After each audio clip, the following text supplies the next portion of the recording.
Cerca Teleeuropa sul tuo Play Store o Apple Store e scarica la nostra app. Teleeuropa Network ti segue ovunque. Disponibile per tutti gli utenti Android e Apple. Ti aspettiamo.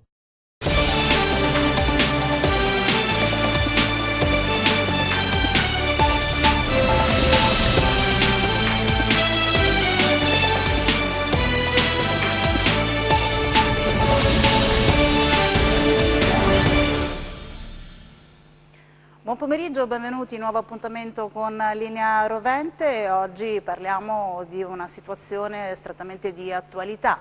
Lo leggerete dal nostro titolo, ci chiediamo nel rapporto scuola-famiglia cosa è cambiato, perché lo avrete sentito in questi ultimi giorni, un'escalation di fatti di cronaca ci pongono necessariamente a appunto, interrogarci su quello che sta accadendo all'interno degli istituti scolastici, ma soprattutto fra i docenti, gli studenti e le famiglie. E allora per approfondire il tema abbiamo graditi ospiti qui in studio con me, il dottor Luciano Greco, dirigente dell'ATP di Cosenza, e il professor Andrea Codispoti, dirigente dell'Istituto Comprensivo di Pedacia. Benvenuti, buon pomeriggio ad entrambi.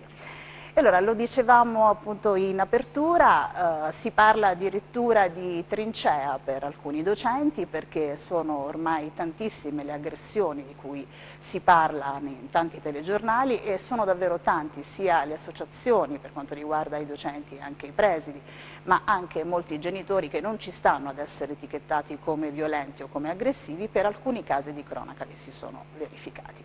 Cosa sta accadendo, dottor Greco, all'interno della scuola e cosa è cambiato rispetto al rapporto che fino a qualche tempo fa sembrava non proprio magari idilliaco, ma quantomeno più tranquillo fra il mondo scolastico e le famiglie? Quello che sta accadendo ha a che fare con il cambiamento di modelli culturali di riferimento. Nel corso del tempo è cambiato il modello di famiglia, è cambiato il modello di scuola. E questo è importante sottolinearlo perché tutto ciò che noi registriamo come negativo che avviene all'interno delle scuole rappresenta questo sintomo chiaro di malessere. Qual è il malessere che viene in evidenza? È il malessere legato ad un vuoto percepito dai nostri studenti, un vuoto di riferimenti. Noi viviamo in una scuola dove molto spesso tutto ciò che avviene parte da una consapevolezza che non essendoci dei punti di riferimento tutto è possibile, tutto si può fare.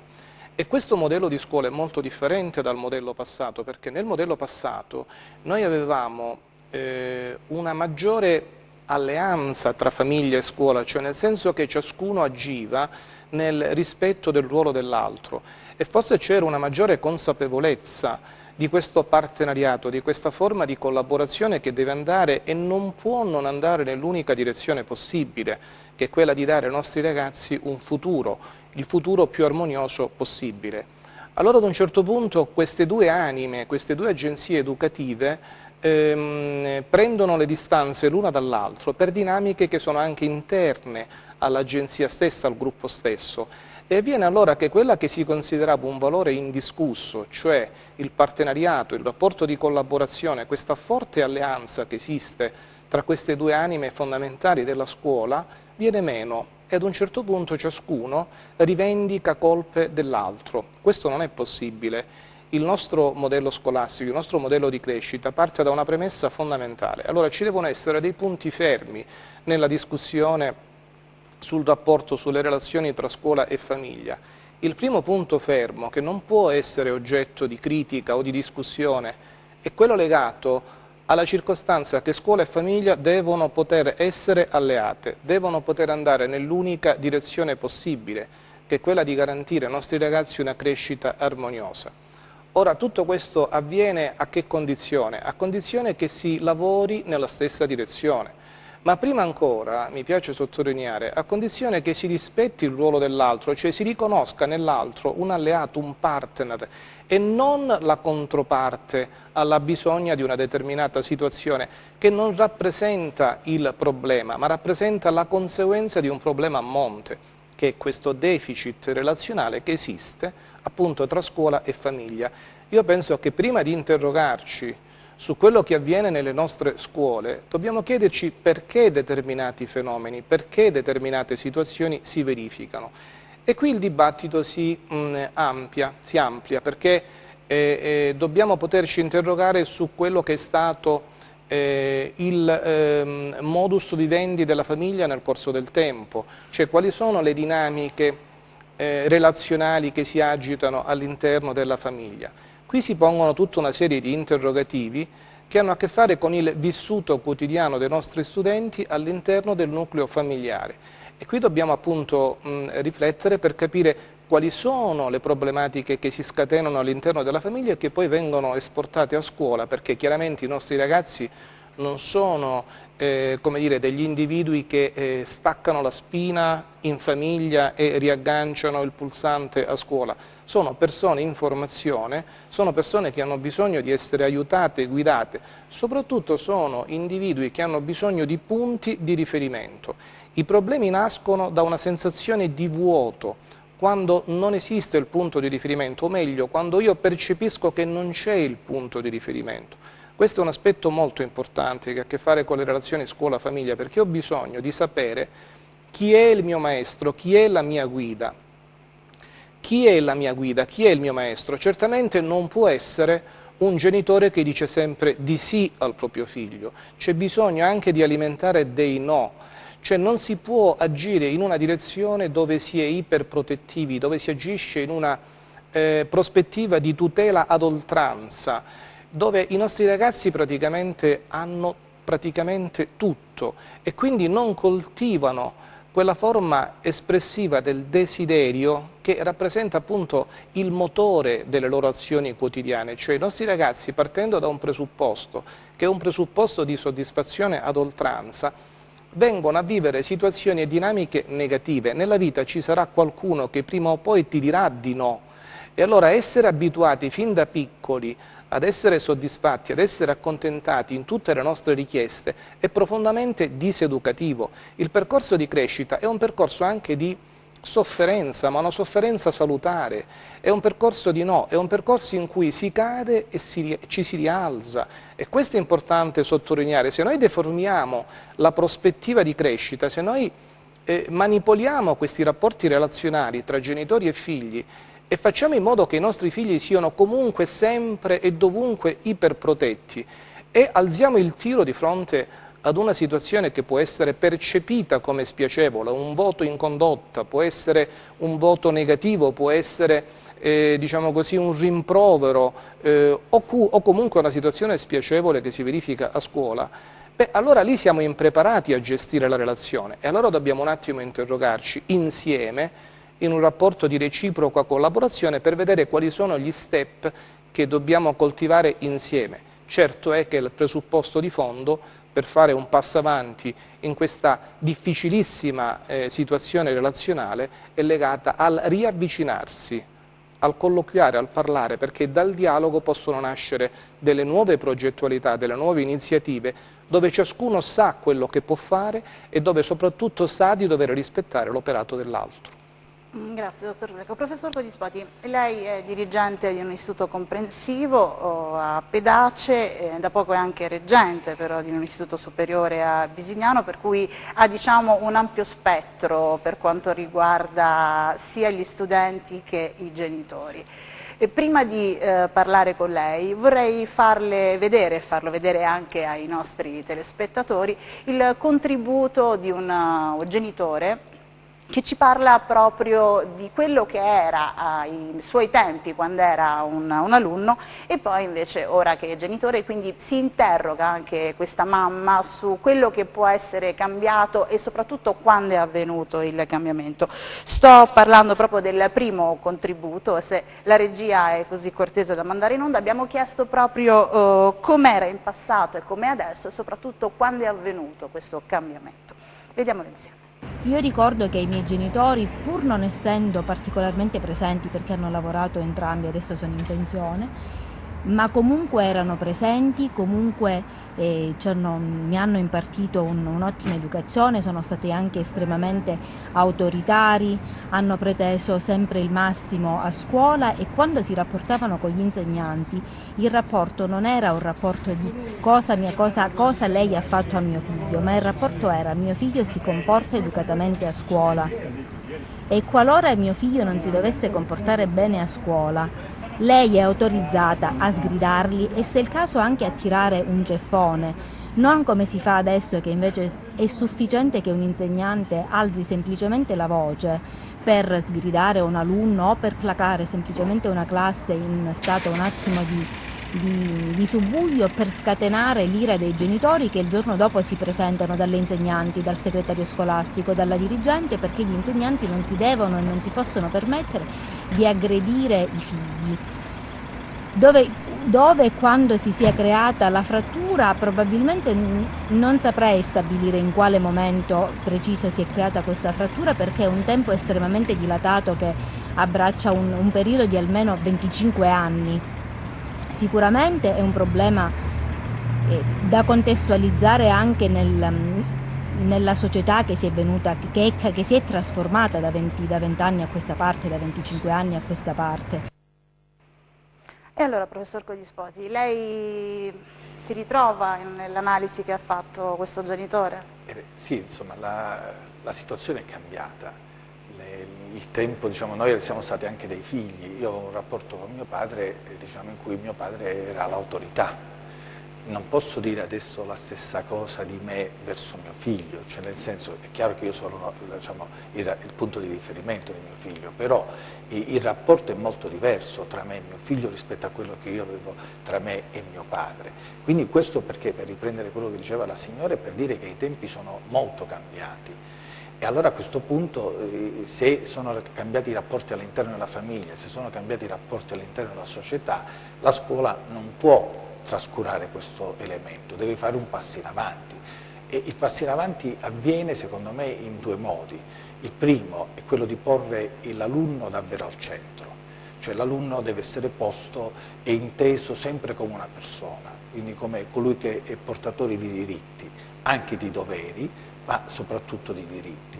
E quindi nel rapporto tra insegnante e alunno l'insegnante deve capire che ha di fronte non più, diciamo, un bambino che può essere semplicemente rimproverato, ma va trattato in maniera diversa, va accolto, va motivato. Una volta la motivazione non era al centro dell'azione didattica, adesso invece la motivazione è uno dei primi motori dell'azione didattica. E il secondo elemento è il dialogo tra scuola e famiglia. È vero quello che diceva pure il dottor Greco prima, cioè le famiglie iniziano non nella collaborazione, aggrediscono immediatamente la scuola e noi abbiamo una difficoltà a spiegare le ragioni delle nostre scelte. Allora, però il dialogo è vero che avviene fra due persone, se il dialogo naufraga e fallisce c'è sempre la responsabilità di tutti e due gli attori della comunicazione, sia da parte delle famiglie che da parte della scuola. Probabilmente la scuola deve iniziare a farsi carico di una comunicazione corretta con le famiglie, che non è assolutamente semplice, quindi deve saper spiegare con grande attenzione le scelte che ha fatto, il perché per esempio è stato dato un voto negativo a un alunno, e motivarlo con grande attenzione, spiegare i processi di apprendimento. Spesso la famiglia non intende stare attenta ai processi, ma vuole semplicemente il risultato, cioè vuole vedere il voto alto, punto e basta.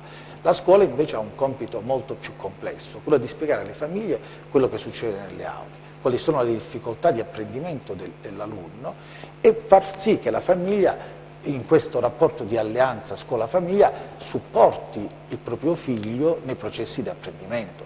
Ma come è facile intendere, la questione non è assolutamente facile e scontata. Assolutamente, e noi siamo lieti perché ci comunicano, abbiamo una telefonata in linea. Pronto? Con chi? Allora vediamo se riusciamo a recuperarla, ne approfitto per rinnovare il numero, lo 0984 841731, questo è il numero per entrare direttamente in contatto con noi qui nei nostri studi con il dottor Greco e il professor Codispoti.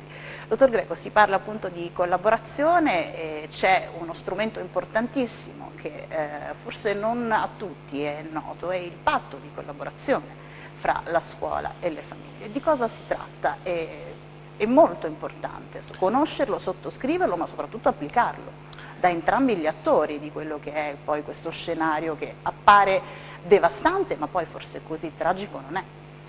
Si può dire che il patto educativo di corresponsabilità è diciamo così, l'atto che consacra i doveri di ciascuno, i doveri degli insegnanti, educatori, i doveri dei genitori, i doveri del personale della scuola, ma anche i doveri dei studenti. Quindi ciascuno è chiamato a esercitare appunto il proprio ruolo.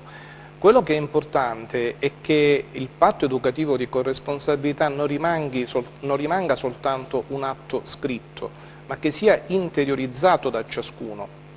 Vede, accade molto spesso che chiamati a sottoscrivere il patto educativo di corresponsabilità, alcuni genitori sono diciamo, un attimo dubbiosi se sottoscriverlo o meno, cioè siccome partiamo dal presupposto che dobbiamo osservare dei doveri e quindi dobbiamo osservare delle regole, e la circostanza di dover sottoscrivere un patto che mi obbliga a farlo a volte crea un disorientamento in alcuni genitori, in altri invece addirittura li spinge a non sottoscrivere il patto stesso.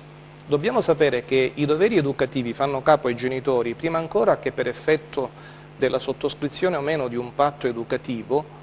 In base al Codice Civile, l'articolo 143 del Codice Civile obbliga i genitori a dover educare i propri figli.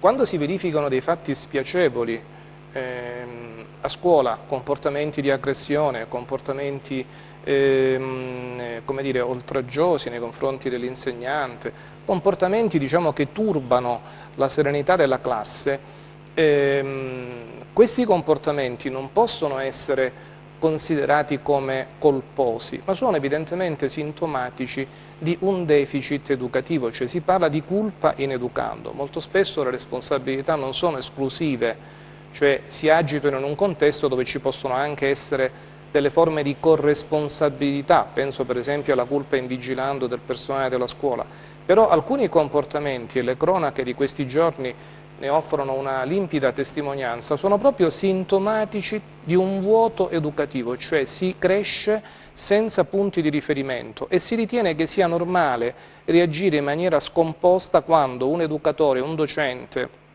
un rappresentante della scuola, adempiendo al proprio dovere, riprenda l'alunno, riprenda lo studente. Allora, riprendere un alunno fa parte di un percorso di crescita, aiuta a riflettere l'alunno. Noi non possiamo immaginare una scuola che aiuti i nostri ragazzi, i nostri giovani a crescere, come dire, espropriando il personale docente, espropriando il personale della scuola da tali iniziative, perché significherebbe rappresentare una meta-realtà, cioè significherebbe proiettare un'immagine diciamo, di un contesto educativo che ha abdicato ai propri doveri. In realtà è importantissimo esercitare il proprio ruolo, ma soprattutto è importante, e questo lo voglio sottolineare, da parte delle famiglie, che ci sia anche la percezione da parte delle stesse di una loro utilità attiva, cioè la presenza di una famiglia a scuola non può essere considerato relegato all'aspetto burocratico del registrare il trimestre, il quadrimestre, il voto del proprio figlio. La presenza della famiglia a scuola deve essere un fatto continuo, deve entrare in una progettualità della scuola, e di questo la scuola si deve fare carico, che faccia percepire al genitore che la scuola ha bisogno di me. La scuola ha bisogno di me perché? Perché io devo poter offrire il mio punto di vista genitoriale. Io registro la presenza di mio figlio a casa per un certo numero di ore. Allora, quando mio figlio è a casa, cosa avviene a casa? A casa si parla quando si è di fronte a un tavolo, in occasione del pranzo, della cena, oppure siamo impegnati a consultare lo smartphone. E quando consultiamo lo smartphone, di quale notizie noi ci alimentiamo? Ci alimentiamo per caso di cronache di giornali, andiamo a vedere cosa succede nel mondo, oppure la nostra preoccupazione principale sono i videogiochi, sono tutto ciò che appartiene all'universo ludico, tutto ciò che mi fa divertire. Allora, se noi osserviamo attentamente i nostri figli, scopriamo che i sintomi di questo malessere sono dei silenzi, sono delle assenze, sono dei tentativi di evasione. Allora, quando questo avviene, cosa deve fare un genitore?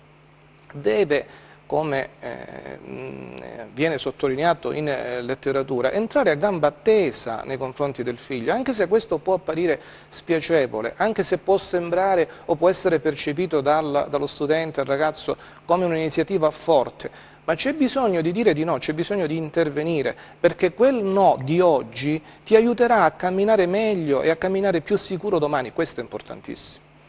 Di contro c'è da dire anche che bisogna trovare il genitore e la famiglia però disposti all'ascolto rispetto a quando gli si prospetta una situazione del genere, professor Codispoti, perché capita spesso che magari davanti all'esposizione da parte di un docente che si rende conto di una situazione magari di abbandono, tra virgolette, da parte della famiglia rispetto al proprio figlio, il genitore dica no, non è possibile, non stiamo parlando di mio figlio, io sono presente, per cui si tende anche un po' a negare la mancanza di attenzione rispetto al figlio. C'è un problema di presenza delle famiglie a supporto dei ragazzi.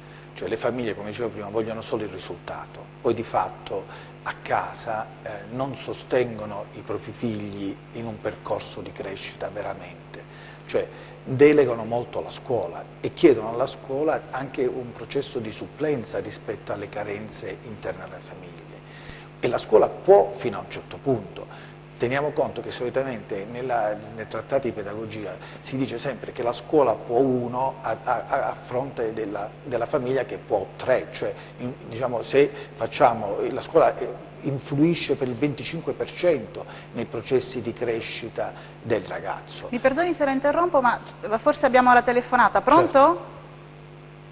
Certo. Pronto? Dovrebbe abbassare il volume della TV. Vediamo se riusciamo. Professore, ogni volta che parlo con lei non so se è un bene. Se cade la telefonata. Andiamo avanti allora? Ok, ci riproviamo, la terza andrà bene, lo prometto. L'altra cosa è che chiaramente a volte però succede che la famiglia abbia la percezione di un'ingiustizia che il ragazzo o la ragazza subisce, cioè un diverso trattamento.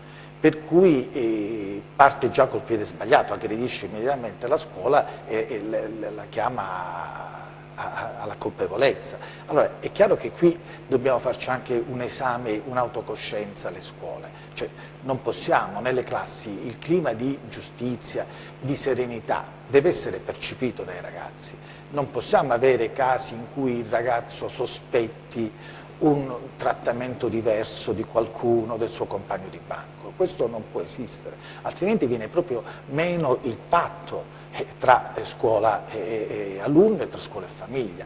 E purtroppo possono esserci questi casi. A volte avvengono anche in maniera involontaria da parte del docente, cioè voglio dire non sempre è frutto di malafede. Il docente magari si fa un giudizio di un alunno e quindi lo reputa, diciamo, appartenente alla sfera del lotto e anche quando non va la sua performance. Quello che mi dicevano anche quando ero piccola, ricordati la prima impressione è quella che conta, vale ancora, insomma. Purtroppo sì, a volte, quindi qui anche per esempio la scuola è chiamata a uno sforzo di valutare meglio gli apprendimenti. Probabilmente le scuole, ma già lo stanno facendo in tantissimi istituti, hanno un'attenzione più, diciamo, alle rubriche di valutazione. Per cui diciamo, quando si dà un voto lo si dà ancorandolo a dei criteri oggettivi. Le scuole stanno tentando di far diventare davvero la valutazione come una parte della didattica, cioè come una parte del processo di apprendimento. La valutazione deve essere formativa, cioè non deve essere solamente meritocratica o sanzionatoria. Questo è un concetto naturalmente che non è facile, perché è tutta la didattica che si deve trasformare in quest'ottica, in cui il ragazzo alla fine di un percorso sa già lui in realtà qual è il voto corrispondente al suo apprendimento. Questo sarebbe, diciamo, l'autovalutazione come migliore momento formativo, però diciamo, la strada è ancora lunga, ci sono delle criticità nelle scuole italiane e calabresi. Perfetto, noi ci fermiamo per qualche istante di pubblicità, ritorniamo subito dopo ancora per parlare qui a Linea Rovente di scuola, famiglie e di tutto quello che ovviamente c'è all'interno di questo rapporto che dobbiamo ricucire. Cerca Teleeuropa sul tuo Play Store o Apple Store e scarica la nostra app. Teleeuropa Network ti segue ovunque. Disponibile per tutti gli utenti Android e Apple. Ti aspettiamo.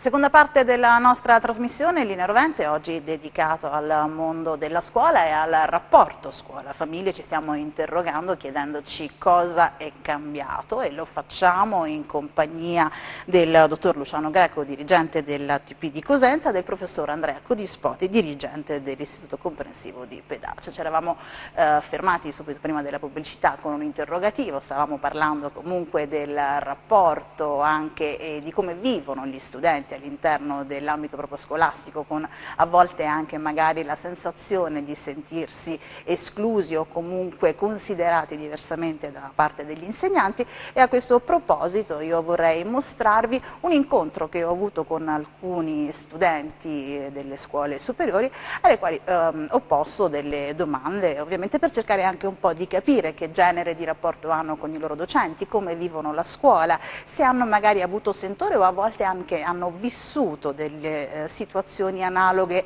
magari non proprio di conflitto fisico con i docenti, ma anche solo verbale, per vedere anche se ci sono state delle ripercussioni, perché studenti lo siamo stati tutti e a volte ci siamo un po' morsi anche la lingua per evitare poi insomma di avere un 4 in pagella che ci abbassasse la media. E allora vediamo il primo contributo rispetto all'intervista fatta a questi ragazzi.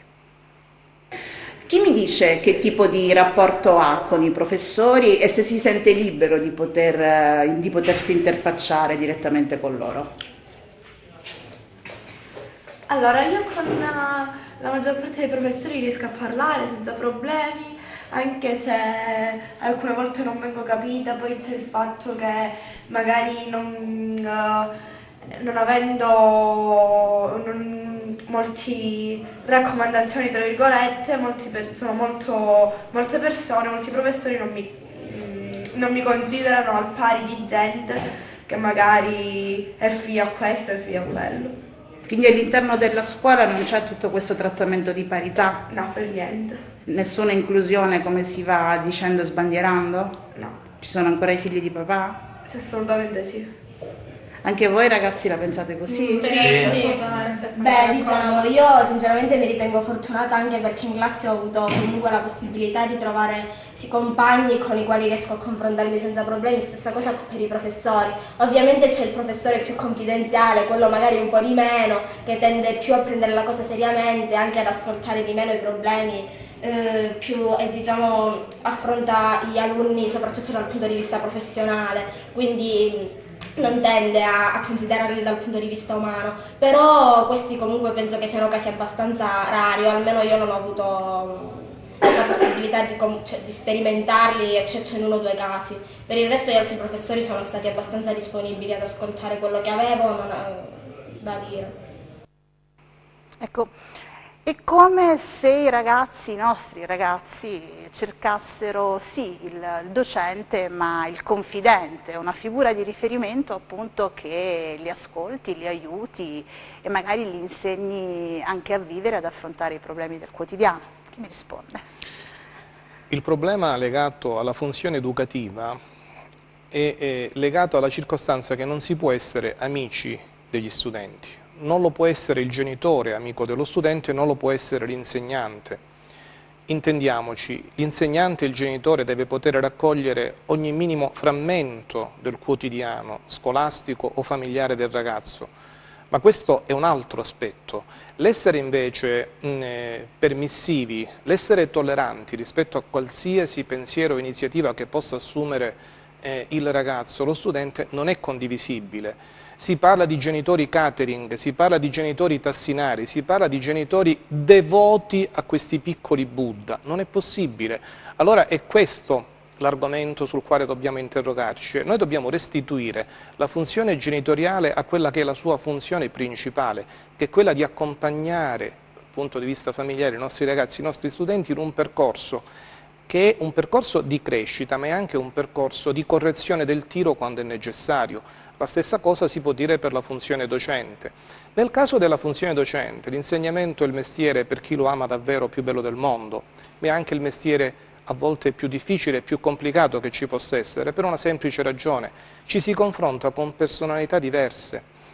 Noi riusciamo a raggiungere i ragazzi se lo facciamo innanzitutto con il cuore, se entriamo in classe e ci rivolgiamo cercando di emozionarli, di appassionarli nell'attività che si svolge, ma dobbiamo sapere anche che i ragazzi hanno tempi differenti di apprendimento, hanno tempi differenti di maturazione. E la cosa più difficile, la maggiore abilità che un insegnante possa dimostrare, ha a che fare proprio con questa diversa tempistica per raggiungere il cuore di ciascuno, per raggiungere e suscitare in loro quella scintilla di curiosità che porta a conoscere la realtà, non perché questo sia servente strettamente strumentale per raggiungere il voto più alto possibile, ma perché si migliora conoscendo, perché conoscendo si diventa più liberi, si diventa uomini, e questo è importante, cioè questa profonda consapevolezza.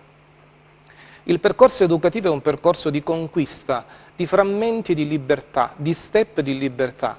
Questo percorso non è un percorso facile, richiede impegno, richiede studio, richiede un continuo sacrificio, richiede uno spirito di adattamento ai giorni futuri che soltanto attraverso una vicinanza, ma anche il rispetto delle regole, può essere raggiunto. Ecco, professor Bodispoti, le farei vedere il terzo contributo dei ragazzi, proprio per farle sentire dalla voce di questi studenti che tipo di stimoli arrivano o non arrivano ai nostri liceali. Vediamo. Il mio rapporto con la scuola diciamo che è così così, perché diciamo che in alcuni casi i professori non sanno spiegare, ecco il punto. Per questo ci sono sempre dei conflitti con loro. Ma ti senti coinvolto dalla scuola? Ti viene la voglia di studiare, di aprire i libri? Ti senti stimolato abbastanza? Non tanto. Io prendo sempre voti bassi, i miei genitori ormai sono abituati e quindi mi lasciano libera. Però io non mi impegno mai, quindi ho sempre questi voti. Ma non mi dicono nulla. No, i professori non se ne fregano, i miei genitori non se ne fregano niente. Rassegnati? Sì. E tu non hai nessuna intenzione di metterti a studiare? Preferisci fare altro? No, non ho nemmeno... vorrei veramente dai miei genitori che magari mi dicessero ma studia, impegnati, ma non lo fanno, quindi... E i professori in questo caso con te come si comportano? Sanno come sono, quindi lasciano stare. Quindi anche in questo caso siamo in una situazione di totale abbandono. Sì. Ma nessuno a casa vi ha mai detto, lo ricordo ai miei tempi, il professore ha sempre ragione? No. Sì, no, assolutamente no. Sì. No. Quando si ha ragione si deve parlare, quando si ha ragione... È vero. Non tutte le volte, però magari con alcuni professori, dato che i miei genitori mi conoscono, sono una vagabonda, lo ammetto, perché non ho tutto a studiare, però sì, alcune volte capitava il professore ha ragione, sei tu che sei pigra e niente, quindi ogni tanto il professore ci aveva pure ragione. Un quadro non troppo entusiasmante, insomma, c'è una sorta di rassegnazione. Voglio pensare che insomma, anche un docente a un certo punto forse tiri i remi in barca proprio perché non c'è più quella collaborazione di cui si parlava all'inizio della nostra chiacchierata. Questo è vero, però insomma, nella prima parte di quest'ultimo intervento, diciamo, di quest'ultima intervista, il ragazzo dice che il professore spiega, ma spesso e volentieri lui non comprende ciò che il professore ha spiegato e che quindi poi viene lasciato solo rispetto a questa, diciamo, non comprensione dell'argomento. E probabilmente il ragazzo si sta riferendo, diciamo, a una didattica abbastanza tradizionale. In che senso? Il professore alla cattedra o alla lavagna spiega, l'alunno in silenzio, e quindi alla fine se il ragazzo comprende bene, altrimenti dovrà farlo a casa, magari col supporto di un docente privato pagato dalla famiglia o con l'aiuto della famiglia, che però spesso e volentieri non c'è, e quindi quando poi torna a scuola o ha colmato ciò che in classe il giorno prima non ha capito, o altrimenti resta indietro, resta escluso. Allora è chiaro che qui c'è un problema anche di didattica. Cioè, voglio dire, c'è un voto di famiglie, però noi scuola, la domanda almeno che io mi pongo come dirigente scolastico è cosa deve fare la scuola per colmare questo vuoto. Cioè, allora, c'è la possibilità di modificare la didattica frontale, Cioè, c'è la possibilità di portare i ragazzi a fare esperienze di apprendimento più significative, per cui diciamo, un altro pezzo dell'intervista diceva che spesso e volentieri sono cose che poco interessano. Quindi anche come dire, i contenuti, le discipline vanno veicolate, i ragazzi debbono imparare, perché non dobbiamo dimenticare che il sapere va raggiunto, è una conquista faticosa, però come si arriva a questa conquista probabilmente ci sono più strade da percorrere, per cui la strada della lezione frontale inizia ormai a essere anacronistica. E poi anche l'altra parte, diciamo, invece nel primo intervento, probabilmente sono questi ragazzi che chiedono ascolto e che chiedono anche di non essere giudicati rispetto all'ascolto che chiedono, cioè ciò che dicono. Quindi spesso e volentieri il docente non è pronto ad ascoltare l'alunno, giudica ed entra quindi in conflitto con questo ragazzo. A volte anche gli atteggiamenti eversivi dei ragazzi nascono anche da un conflitto, dal fatto di non essere capito dal docente. È chiaro che noi dobbiamo sanzionare fortemente ogni atteggiamento eversivo, la violenza, l'aggressione, questo non può essere tollerato in nessun modo, però prima che ciò avvenga abbiamo fatto di tutto affinché il ragazzo si sentisse accolto nella classe e questa è una domanda che le scuole si devono porre e che non possiamo tralasciare, a mio giudizio. Ecco, quando parlava di anacronismo lei invece è stato portatore di una nuova metodologia, lo possiamo dire tranquillamente, a scuola senza zaino, con inizialmente non poca diffidenza proprio da parte anche dei genitori, o sbaglio? Sì, diciamo, questo è un modello però che è un format per fortuna già costituito, nel senso che è una rete nazionale che ormai ha quasi 15 anni di sperimentazione ed è proprio i tre principi su cui si basa questa scuola sono proprio la responsabilità, la comunità e l'ospitalità. A questo proposito, per esempio, noi a scuola, non voglio adesso tediare il pubblico su questa sperimentazione, però un elemento che a mio giudizio è stato ben accolto dai genitori è quello del genitore curioso, nel senso che il Consiglio d'istituto ha elaborato un decalogo di regole da far sottoscrivere al genitore e quindi il genitore che vuole entrare nell'aula e stare un'ora e mezzo in silenzio su una sedia senza intervenire nell'attività didattica e quindi senza interferire. È un grande traguardo, no, dottore Greco, farlo stare in silenzio.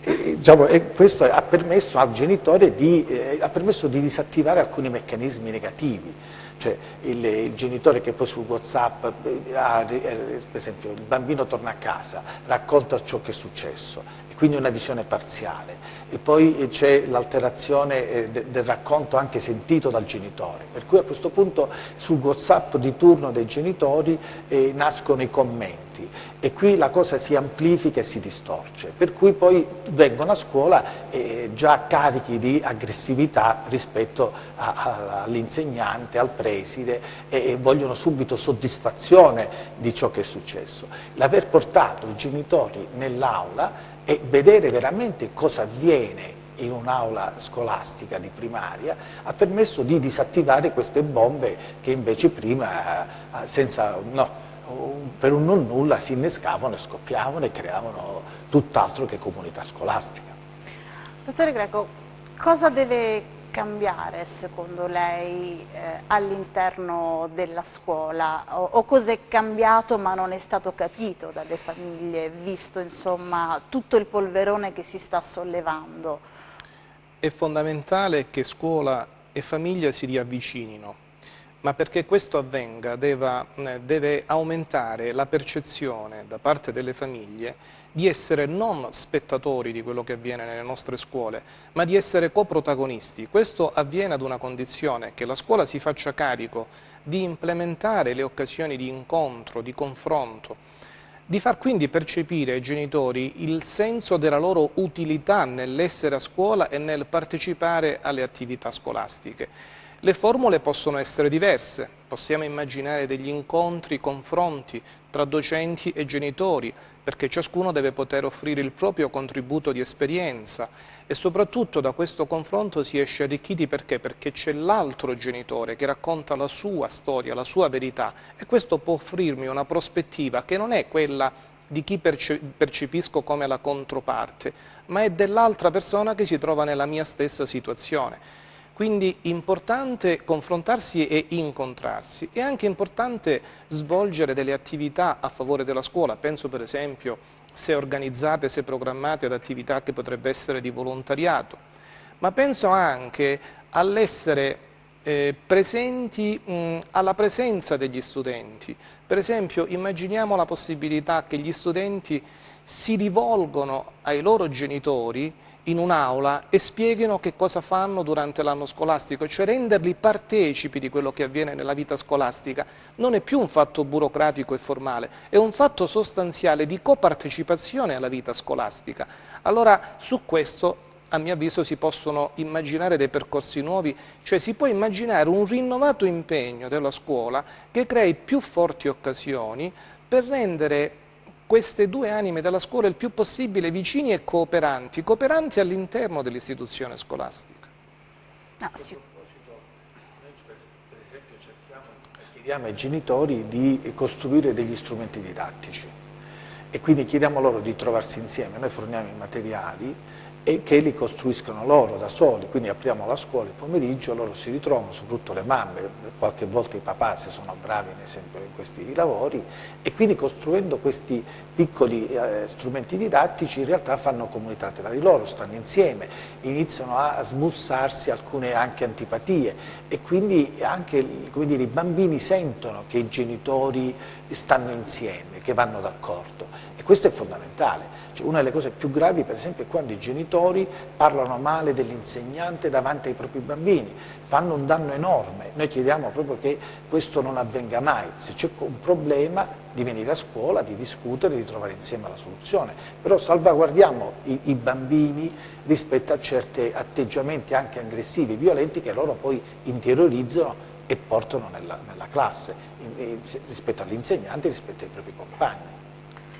Volevo mostrarvi un ultimo contributo rispetto proprio alla mia chiacchierata con questi ragazzi, perché anche questo mi ha fatto riflettere, proprio perché magari io non sono più una ragazzina e ricordo la scuola dei miei tempi quando c'era una forma di assoluto e totale rispetto.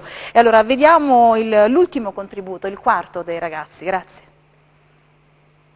Ragazzi, un'ultima domanda, perché ai miei tempi si usava così. Ma quando entra un insegnante in classe ci si alza ancora per salutare? Dipende dagli insegnanti. In che senso? Dipende, allora ci sono insegnanti seri, nel senso che fanno materie serie, noi sappiamo ci alziamo, ma per esempio per il personale alta, che sono i bidelli e magari le persone più basse di livello, non ci alziamo. Non c'entra che col professore magari di educazione fisica e religione non ci alziamo, mentre con quello di latino e greco magari o di italiano se ci alza, in base sempre alla materia comunque, perché è tutto basato in questa scuola, è tutto basato sul voto, perché tu devi sempre fare la bella faccia di fronte al professore che magari deve darti un voto in più, piuttosto che al professore che magari sai che il voto te lo alzerà il consiglio e che lui non metterà il voto, ma sarà sempre il professore della materia più importante a metterlo. Tutto finalizzato al voto, a questo benedetto, maledetto numerino inserito in una griglia che a fine quadrimestre e poi a fine anno ha praticamente condizionato addirittura anche il rispetto nei confronti dei professori. Cosa non è chiaro a questi ragazzi?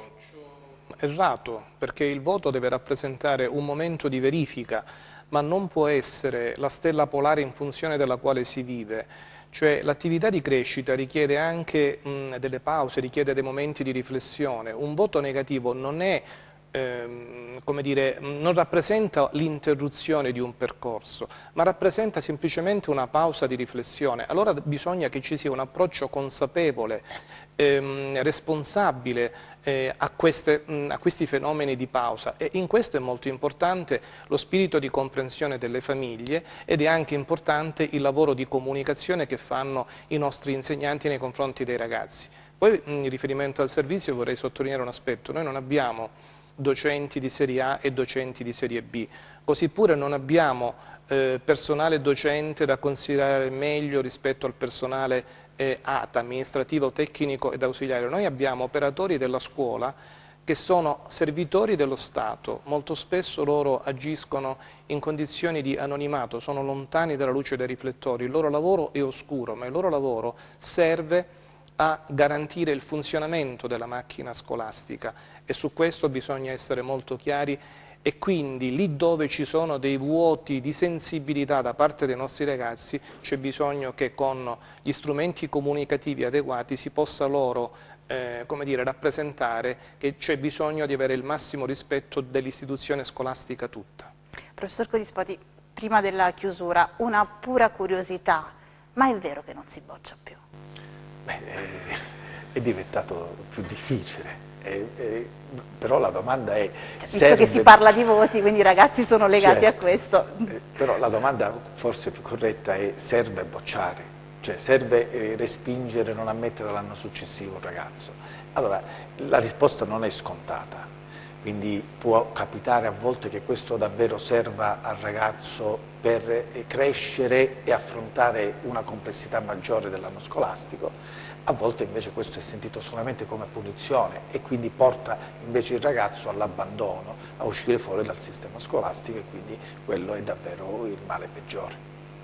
E invece forse sarebbe necessario fare chiarezza sul decreto Fedeli, del ministro Fedeli, e sul voto in condotta che pare non abbia più valore. Non è proprio così, giusto dottore Greco? Ma guardi, la condotta dei nostri studenti deve rappresentare, diciamo così, la quintessenza della loro presenza a scuola. Il problema non lo risolvi eliminando il voto in condotta, a parte che noi abbiamo altri strumenti per riprendere il comportamento di uno studente, perché se chiaramente uno studente si abbandona a gesti inconsulti oppure poco rispettoso dell'istituzione scolastica o nei confronti dei propri compagni, ci sono degli strumenti per riprenderlo. Il problema è un altro, il problema è che non dobbiamo arrivare a porci il problema del voto in condotta, cioè dobbiamo agire prima in un'ottica preventiva affinché ci siano comportamenti che siano ispirati da buona educazione e quindi lì dove ci sono avvisaglie negative, perché ogni situazione che si scatena a scuola fino ad arrivare poi alle peggiori, ritengo che sia sempre preceduta da delle avvisaglie che possono essere comportamenti anche, diciamo così, da leggere tra le righe, uno sguardo, un silenzio, come dire, comportarsi in maniera anomala, un prendere le distanze dai propri compagni. Allora è lì che il docente deve intercettare ciò che non va dei nostri studenti e porre loro, diciamo, attraverso il dialogo, attraverso anche la comprensione, attraverso quel rispetto dei loro tempi, le condizioni affinché non si arrivi a determinate situazioni spiacevoli. Per cui scuole più aperte al dialogo e al confronto naturalmente pacifico con i genitori e con le famiglie?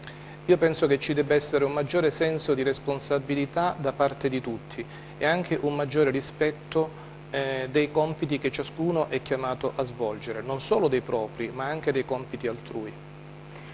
Benissimo, io vi ringrazio per essere stati qui in nostra compagnia, è stato un piacere, quindi grazie ancora al dottor Luciano Greco, dirigente dell'ATP di Cosenza, grazie al professor Andrea Codispoti, dirigente dell'Istituto Comprensivo di Pedace. Grazie ai nostri telespettatori, Linea Rovente termina qui per quest'oggi e l'appuntamento naturalmente sempre qui su Ten, domani ancora per un'altra puntata con il giornalista di turno.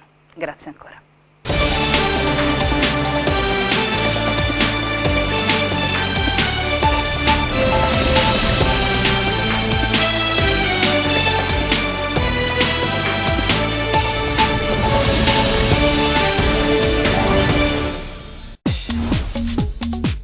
Cerca Teleeuropa sul tuo Play Store o Apple Store e scarica la nostra app. Teleeuropa Network ti segue ovunque. Disponibile per tutti gli utenti Android e Apple. Ti aspettiamo!